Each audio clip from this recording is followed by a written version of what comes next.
Winning Blueprint presents.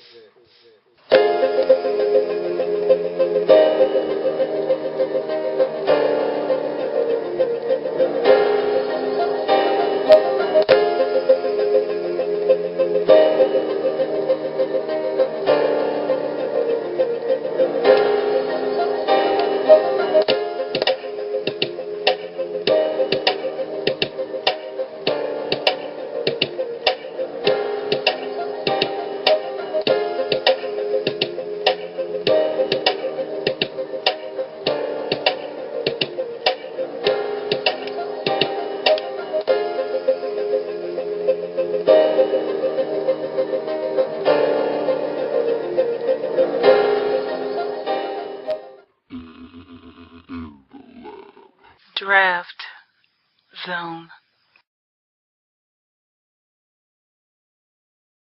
Welcome to the Draft Zone. I'm your host, Lou. Thank you for joining me. This is a 2013 NFL Draft Wrap-Up Series. What we aim to do with this program is take a look at the 2013 NFL Draft of every single team in the National Football League.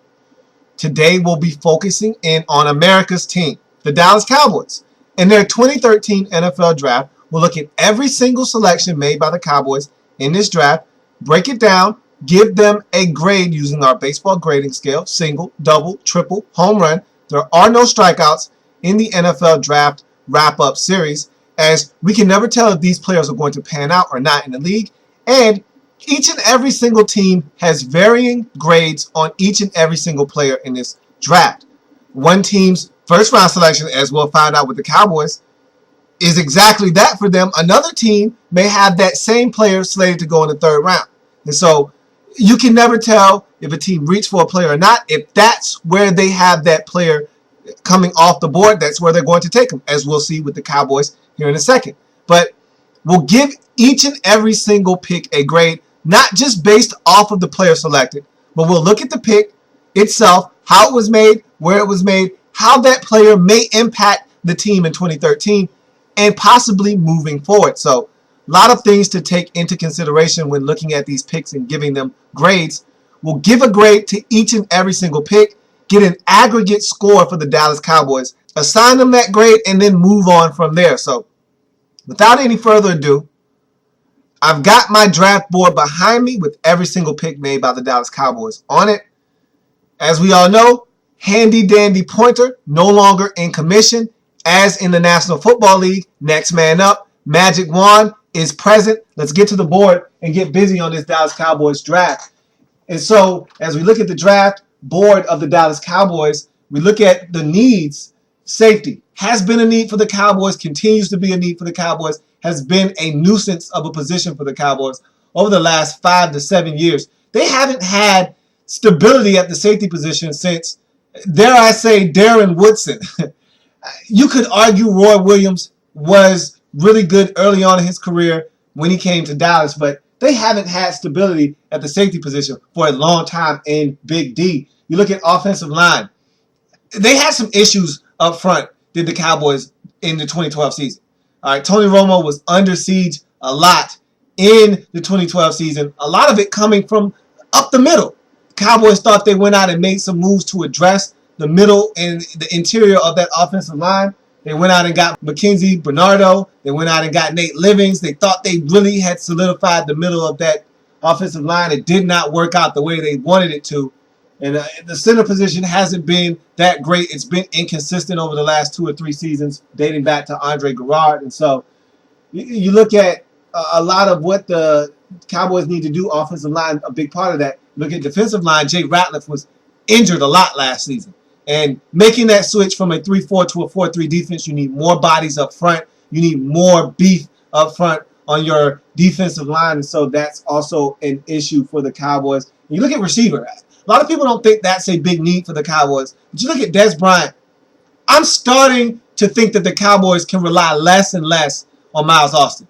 I thought that he burst onto the scene. He looked like a guy that was going to be a problem for many years to come. But he can't stay healthy, it seems like, of late. And so every year as the games go by, I'm starting to trust Miles Austin less and less. And I'm thinking that, you need to get another guy that you can count on to play in 16 games, to play in 14 games. It seems like Miles Austin, you can pencil him in for 12 to 10 games a season, if that. You don't know what you're getting from Miles Austin from week to week, game to game, season to season. And so I think that you got to find another option out there, out wide if you're the Cowboys. So I thought that receiver is a area of need for the Dallas Cowboys. So let's look at this draft. You have round, pick, player, position, school. We start with the first round, 31st overall selection. Got this one from the 49ers. Keep in mind, Cowboys were slated to originally select in this draft at 18. However, they felt the need to move back. They got an offer from the 49ers to get more picks. So they moved back in the first round, allow the 49ers to come up and get their guy, and move back. There was a lot of value to be had at 18 when the Cowboys originally were slated to select. They moved back instead. And to me, it was a questionable decision at best. But let's look at the pick. First round, 31st overall selection from the 49ers. Center out of Wisconsin, Travis Frederick. Now look, there was a lot of debate over this pick. A lot of people thought the Cowboys absolutely reached for Travis Frederick. Now look, let's talk about the player first. I'll talk about the pick here in a second. Let's talk about the player. Travis Frederick is head and shoulders the best center in this draft. Okay, let's start with that. He is the best center in this draft. He's the creme de la creme at the center position in the 2013 NFL draft. So the Cowboys immediately are getting the best player at that position. That's a fact.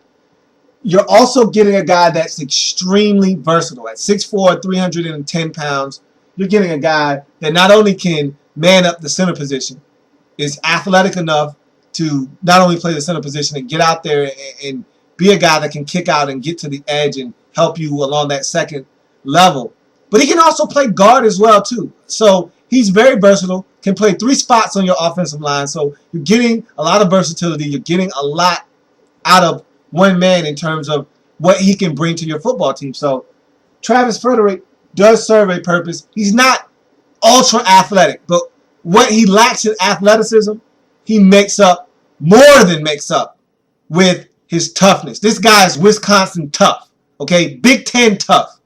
When you think of offensive linemen, I think of the Big Ten. I can't speak for you. I think of the Big Ten. You're thinking of guys like Travis Frederick. So he's tough as nails, okay? When he anchors, forget about it. You're not moving this guy off of the spot.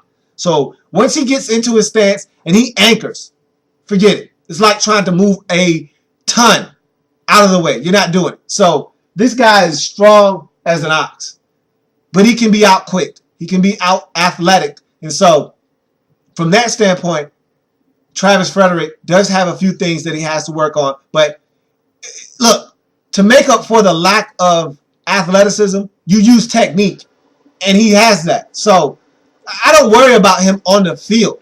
Let's talk about the pick itself, because the player is good, okay? The player warrants the selection.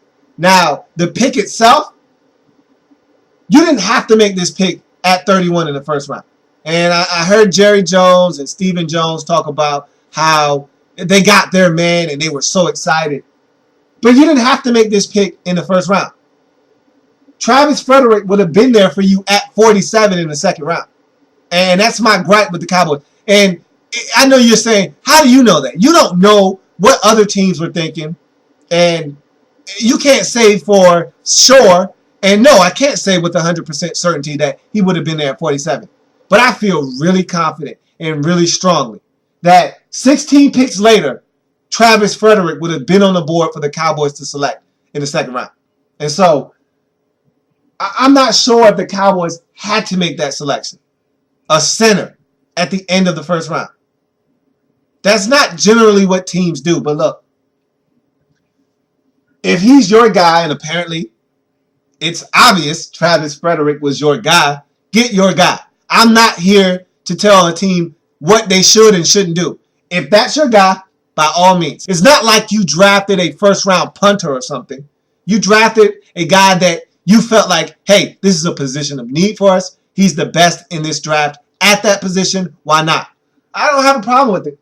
My only gripe is you could have got this guy in the second round. It's not like you didn't have a second round selection. It'd be a different story if you didn't have a second round pick and your next pick wasn't till 99 in the third round. Okay, I understand why you make this selection then, because you're afraid that by not having a second rounder, this guy isn't going to be there in the third round. I totally would have understood then. But you had a pick 16 selections later at 47. He would have been there at 47. I don't think it was necessary to make this pick at 31. But you did. Got a really good football player in the form of Travis Frederick, center out of Wisconsin.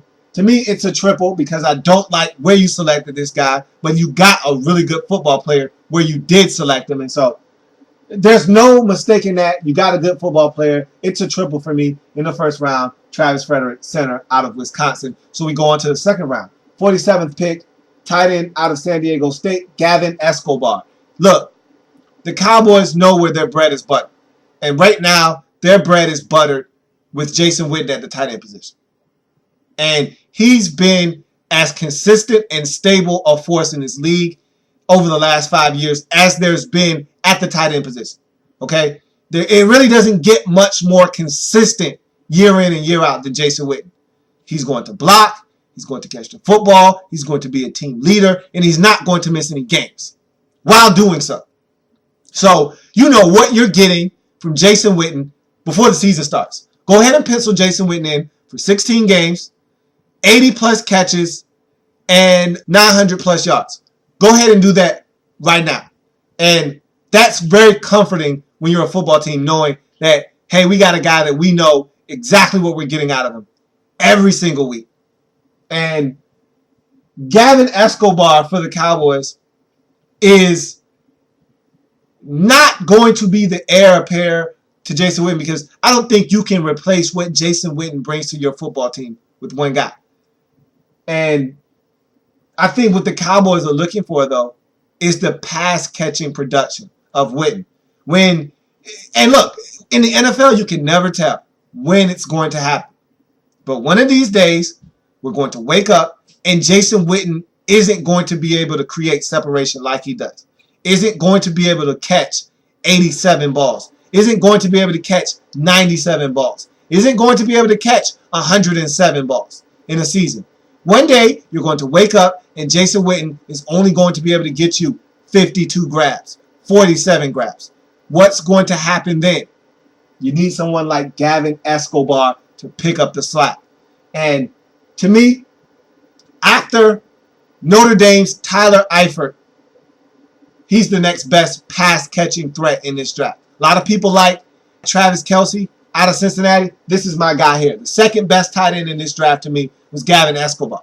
Now, complete the second best tight end in this draft is Travis Kelce because Gavin Escobar does not block whatsoever. And I don't know if you can teach this guy to block or not. I think he'll always be a subpar blocker in his career. But the one thing you cannot take away from this man is this man can catch the football with the best of them. He can flat out catch the football. Natural hands catcher is Gavin Escobar. Tracks it wherever it is, he goes up and he gets it. And at 6'6", 250 pounds, that's one heck of a target to throw the football to. So in this day and age where the NFL is going with these 2 and 3 tight end sets, putting guys on the field, creating mismatches, Gavin Escobar is a guy you want on your football team. He can run the seam routes. He can go pluck the football out of the air. He's a big target. So you get it anywhere in his general vicinity, he's going to catch the football. Don't ask him to block. Don't put him on the field in a 2 tight end set and try to run the football to his direction because you're not going to make much headway. But if you throw him the football, he's going to catch it. And this guy at San Diego State, highly productive. Wasn't as productive in 2012, but that doesn't diminish the fact that this guy has everything you're looking for in terms of a pass-catching threat at the tight end position. I love this pick. I think you got a really good football player. You add James Hanna to this list as well. Cowboys have an abundance of talent. They just have an abundance of riches at the tight end position. Between Witten, Escobar, and Hanna, you've got pass-catching threats for days on your football team now. It's a triple for me in the form of Gavin Escobar, tight end out of San Diego State in the second round at pick 47. You got a really good football player. Now, the only thing you have to do is try to teach this guy to block somewhat because it's not in his vocabulary right now. Blocking is the enemy for Gavin Escobar. The one thing stopping this guy from being a standout tight end in the college football ranks, he couldn't block. And at times, they had to take him off the field for that sole purpose because he absolutely couldn't get the job done. So, if you can teach him to block, you got a beast on your hands. If not, at least you can still throw him the football when all else fails. So we move on to the third round. 74th overall selection from the Carolina Panthers. Wide receiver out of Baylor, Terrence Williams. Really good selection here. I like this a lot because Terrence Williams, to me, gives you that extra option, gives you that alternative to Miles Austin because I don't think you can trust Miles Austin. Frankly, I don't think he's a guy that you can lean on and say, hey, we're getting this. Just like I talked about with Witten. You know exactly what you're getting.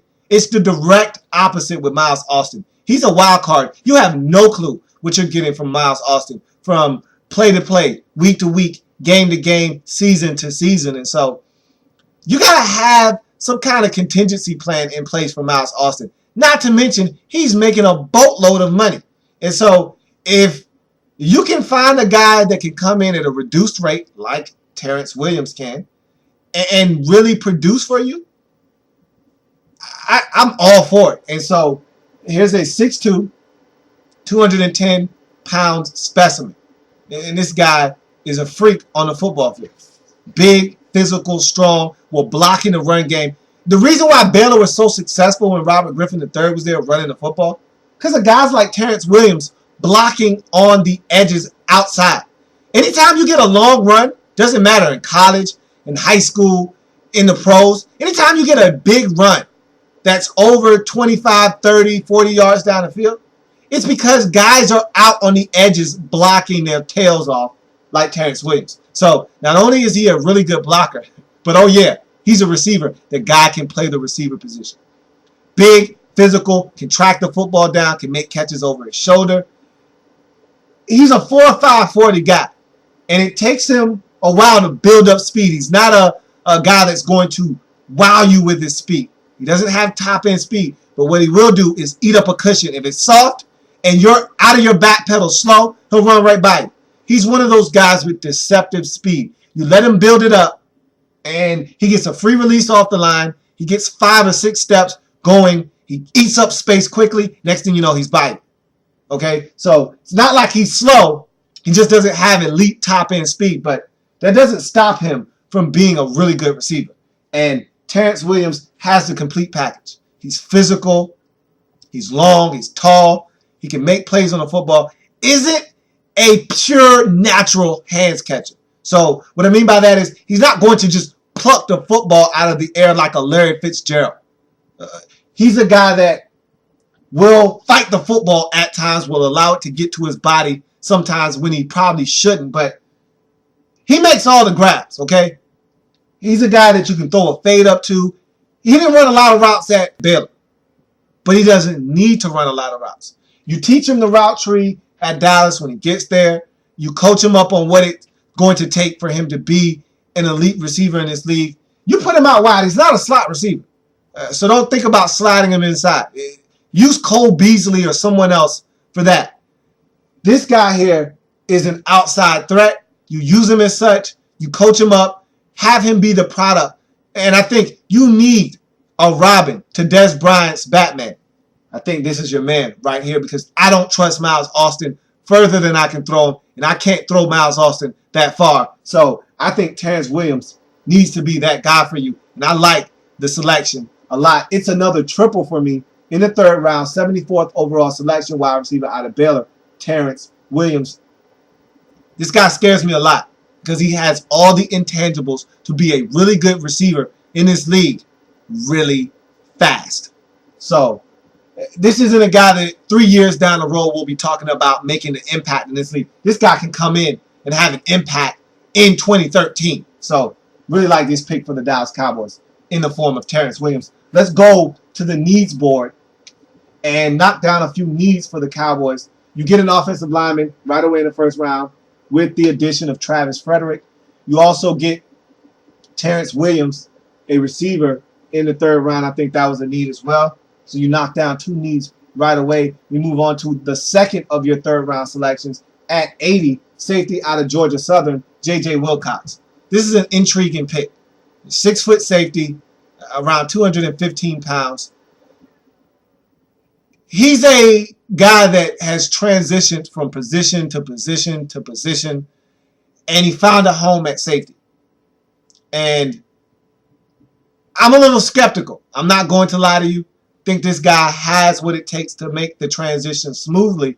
But we're talking about a guy that was a receiver, then was a tailback, then made the switch to safety. So it's not like this guy was a linebacker and then went back to safety, or was a cornerback and then was switched to safety. We're talking about a guy that played the offensive side of the football.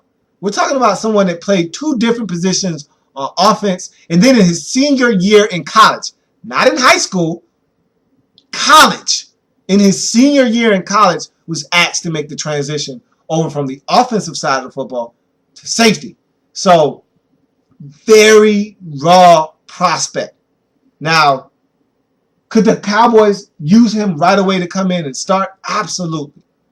Now, I don't know how much faith you have in Danny McCray or Barry Church, because I have zero. Zero. But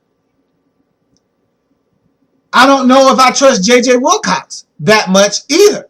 Okay? I like what I saw on tape, but does that mean that this guy is going to make the transition from college? Look, he played at Georgia Southern.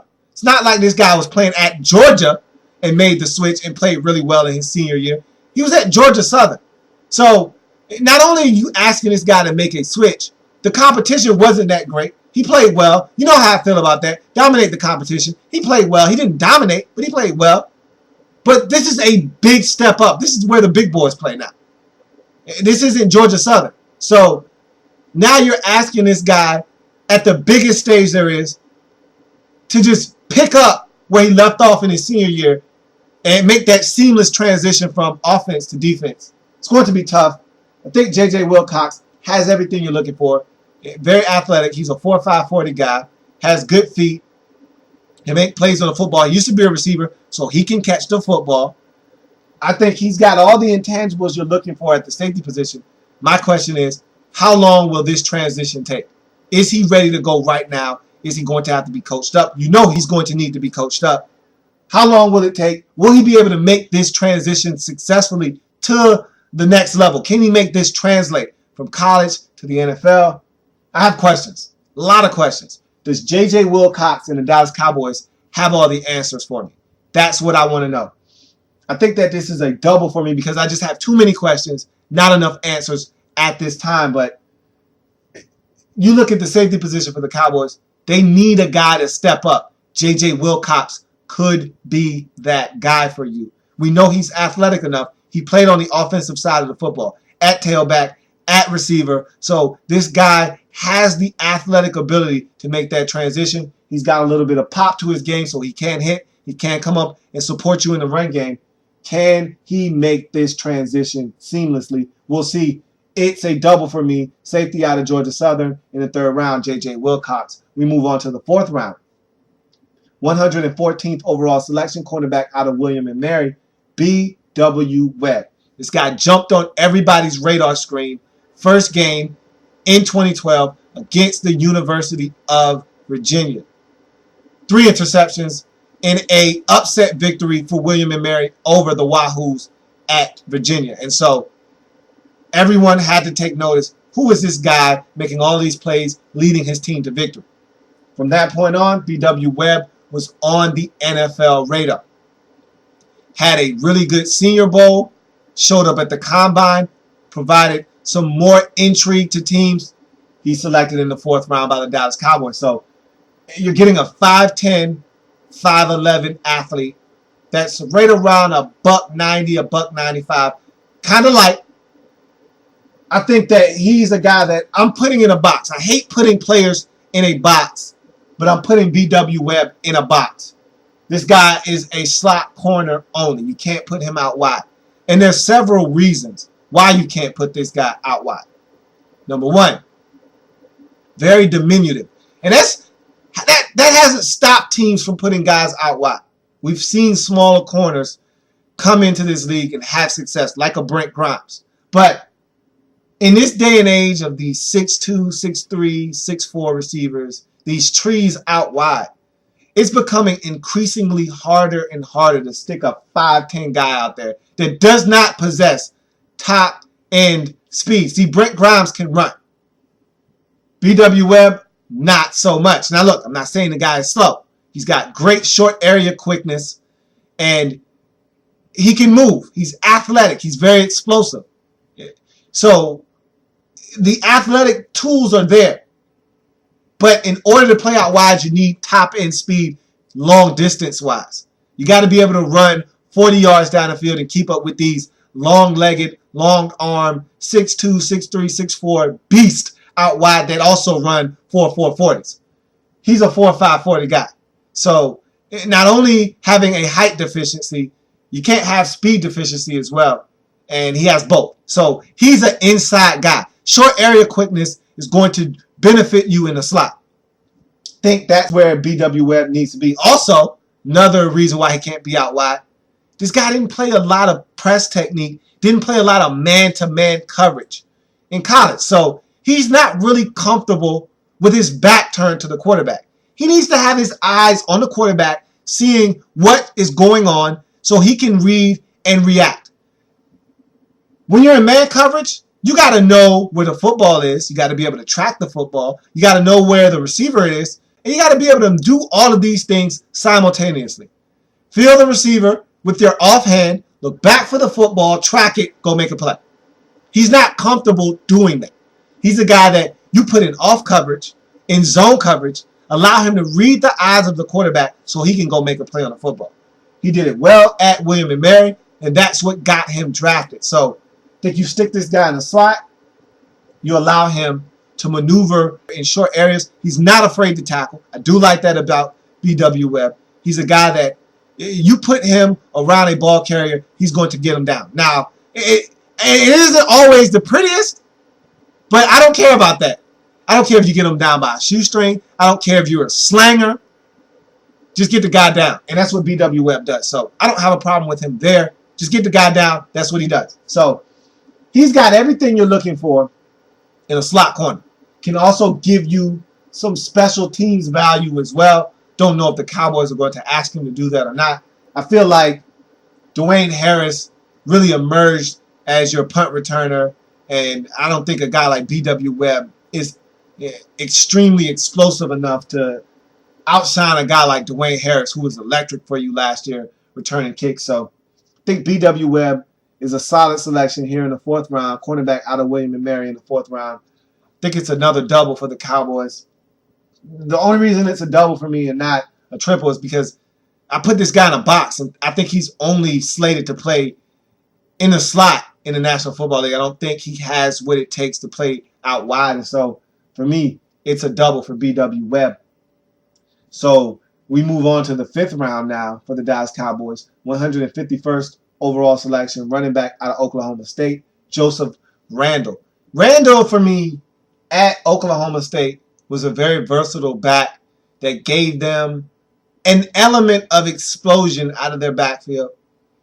But you look at it, his explosion does not translate to the National Football League. In college, you can get away with running a 4.6 40 and just be faster than other guys because at the college level, a lot of these guys aren't extremely athletic, aren't extremely fast. And so they can make you look like you're a lot faster than what you really are. I was looking forward to him coming to the combine and really lighting it up and opening some eyes because this guy was Mr. Do-It-All at Oklahoma State. I mean, you threw him the football, he made a play. You handed him the football, he made a play. Whatever you needed him to do, he did it. And so I was expecting big things from him. And then he shows up at the combine and runs a 4.63 40. And I'm like, what am I supposed to do with that? So doesn't diminish the fact that this guy can still catch it out of the backfield, can still run it. and gives you an element of diversity out of your backfield that I don't know if the Cowboys currently have on their roster, but there's no second, third, fourth, fifth gear here. He's like a monotone singer. There is no extra with Joseph Randle. He's just a 4.6 40 guy. And he's versatile. He's going to give you some things that you currently don't have on your roster. So he does serve a purpose. But there's a reason why he was here in the 5th round. No top end speed. Nothing electrifying. He's not a guy that gets to the second level and, oh, he's a home run threat now. Even if he breaks into the clear in the National Football League, a guy with an angle is going to catch him every single time. Now, can Joseph Randle make him miss? Possibly. But in terms of a foot race, not going to win many of them. And so in the 5th round, you got good value, though, because I think this guy brings a lot to the table. He's a bigger back than you're used to, 6 foot, 215. So he's a relatively big guy. I look at him and what I see, and I think it's a very good comparison. I heard someone throw this out. Don't know where I heard it, but I look at him and I say, man, that's a really accurate portrayal of what this guy's career could be in the National Football League. And it's a really accurate analogy as to what he could be in this league. And that's Fred Jackson. I think Joseph Randle is Fred Jackson Jr. So if you're a Cowboys fan, you say, hey, Fred Jackson, I'll take that all day. And Fred Jackson, at his peak, one of the better backs in the league. So if you can find a way, and if is a huge word. If my head was turned backwards, I could still see you facing this way. So if is a huge word. However, if you can get DeMarco Murray to stay healthy, add a guy like Joseph Randle to the mix, because we all know there is no more Felix Jones, and that running back by committee thing you had going for a while there, very, very unattractive, very unproductive, if you ask me. So you need someone else that you can trust as a primary ball carrier in the event, or should I say when DeMarco Murray goes down with an injury, that can step in and take over the reins until he comes back. Joseph Randle can do that for you. Now, are you going to get the same explosion that you get out of DeMarco Murray? No, absolutely not. But what you will do and what you will get is a guy that won't fumble the football, did not fumble at all in 2012, over 250 carries, didn't put it on the ground not once, and a guy that can catch it out of the backfield, doesn't have a problem in pass pro either, and can run it. And so you're getting a solid back in Joseph Randle, running back out of Oklahoma State in the 5th round, 151st overall selection. It's a double for me. I think he's a solid back in the 5th round. I think you got him at a good place in this draft for what he can provide for your football team. Solid pick. It's a double. So we wrap up this draft in the 6th round, 185th overall selection, linebacker out of South Carolina, Devontae Holloman. Now, Devontae Holloman is an interesting football player. He's an ex-safety, moved to linebacker, and I'm not sure if he's a linebacker in the National Football League or not. What does that mean? I don't know what that means. Is he a safety? Can he drop 15 pounds and go to safety? He can't play safety at 6'1", 243 pounds. So, yeah, he could cut weight, conceivably get to 225 and play safety. Why not? I think that's more of his natural position, if you ask me. Could he put on 15 pounds, get to 258, get to 260, play defensive end? I could see that being more natural than linebacker. So you see the two extremes here? I could see this guy dropping 15 and getting to 225 to play safety. I could see this guy putting on 15, getting to defensive end, but I can't see him staying where he is and playing linebacker, which absolutely makes zero sense. But that's how I feel about Devontae Holloman.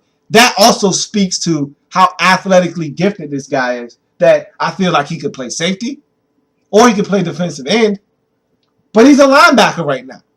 And maybe the Cowboys see him as exactly that. He could play strong side linebacker in the National Football League. He could also play a little bit of weak side, but I don't really trust him as much at weak side linebacker as much as I would at strong side linebacker. Even though he has the safety skills, being an ex-safety, could drop down on some tight ends and play a little bit over the tight end. I think that he's a thumper. He's a guy that loves to hit, is physical, and you want that kind of guy in the mix at strong side linebacker. So at 4'7", 40, very athletic. Can give you some extra value on special teams as well. I don't know what Devontae Holloman's role is going to be on his football team if he makes this football team again. 6th round selection. Nothing is guaranteed to this gentleman. But I tell you what, if Devontae Holloman comes in, flashes a little bit of what made him a starter at South Carolina, I think the Cowboys and Monty Kiffin and that group on the defensive side of the football will find somewhere for Devontae Holloman to play on this football team because he brings a lot of value in the versatility. I just talked about a guy that could play safety, linebacker, and defensive end. Now, do I have any proof that he can play defensive end? None. Zero proof. Absolutely no proof whatsoever. But I'm confident with the skill set that this man possesses that he is more than capable of putting his hand in the dirt and being a productive defensive end in the National Football League. I think he's strong and stout at the point of attack. He has heavy hands. He's athletic enough that if he puts on 15 pounds, I think he'll still be more athletic than half of the defensive ends in the National Football League. So I don't think he's going to lose any of his athleticism if he gains 15 more pounds of muscle and sticks his hand in the dirt and plays defensive end. I just think he has everything that's necessary of a defensive end, of a safety, and of a linebacker in this league. And so I think Devontae Holloman gives you some versatility here. I don't know what you're going to ask him to do, but I do know that whatever it is, he can get it done. It's another double for me in the 6th round in the form of linebacker out of South Carolina, Devontae Holloman from South Carolina. Let's clean up this needs board. You get a safety in Wilcox, do the Dallas Cowboys. And so no defensive lineman, which is a little bit surprising, but again, I think the Cowboys are going to address this via undrafted free agents. You also went out and got Hargrove, so you might feel like you have more than enough stuff at defensive line. But a lot of people made a big stink about the Cowboys draft, mainly because of what they did at the top half of this draft in the 1st round, selecting Travis Frederick, the center out of Wisconsin. Look, I don't have a problem with this draft. In fact, I think the Cowboys had a really productive draft. Now, was I blown away by any of their selections? No. But they have some selections here that should scare you. Gavin Escobar could be one of the better pass-catching tight ends in this league in 3 years. Terrence Williams could be one of the better number 2 receivers in this league in 4 years. So what you're looking at here is a collection of guys that over time could be really good NFL players. I'm talking about Pro Bowl players for years to come. So what they did was they collected a lot of stuff that in 2 or 3 years' time, we could be looking back and saying, man, the Cowboys had a whale of a draft because Travis Frederick, day one can start for the Cowboys. Day one will start for the Cowboys and will probably be really good for the Cowboys in the interior of that offensive line. Escobar is going to learn from one of the best to ever do it at the tight end position in Jason Witten.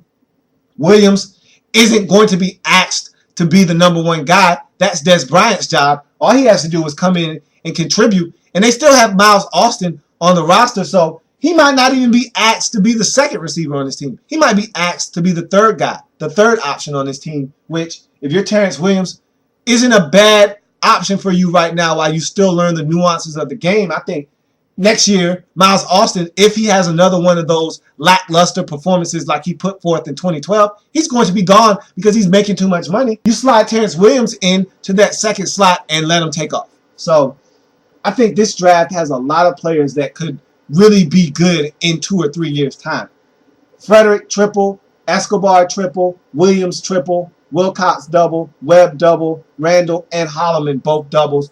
You average it all up, it's a solid double for the Dallas Cowboys. I think they had a really productive draft, especially for what they're trying to accomplish in Dallas. They want to get back to the postseason. You need to shore up the offensive line if you want to do that. Travis Frederick helps you do that. You need to get more explosion out of your offense. Escobar and Williams can help you do that. You need to solidify that safety position. I don't know if J.J. Wilcox can help you do that right away, but maybe over time, sure, he could be an option there. No more Mike Jenkins. You need a third corner. There's B.W. Webb right there staring you in the face. So a lot of options on this team. Orlando Scandrick's still there, but I think B.W. Webb is your best option in the slot if you coach this guy up. And so be anxious to see how this whole draft plays out, but it's a solid double for the Dallas Cowboys in the 2013 NFL Draft Wrap-Up.